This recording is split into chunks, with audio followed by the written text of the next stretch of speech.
Hi, this is Tim Santoni and welcome to the show. Today we're talking a little bit about the 4 things you can do to locate somebody without using a private investigator. On this show, we talk about investigative techniques, risk mitigation for business owners, and we interview influencers to talk about their businesses and spotlight their expertise. Today we're talking about those 4 things you can do to track someone down and locate their whereabouts as a legal professional or a business professional. If you need to get them served, contact them for a statement.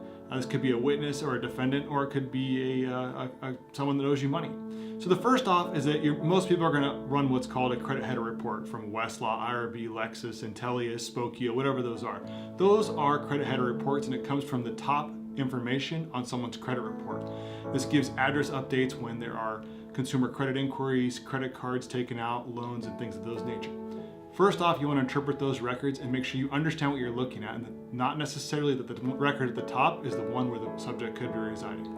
That's the first thing you want to do. The second thing you're going to need to do is develop phone numbers that you can use to make discrete pretext calls using a trap line or blind line or a call blocking service to use a suitable story to try and confirm the addresses found are accurate using some sort of a pretext. The third thing you're going to need to do is send out letters to the postmaster. If you're serving someone, you need to verify that they live, work, or receive mail at the address that you found. This requires a letter to the postmaster. I'll provide a link below to a postmaster letter that can be sent out. This should only be used if there's legal purpose, which means you're trying to track them down to serve them with legal documents.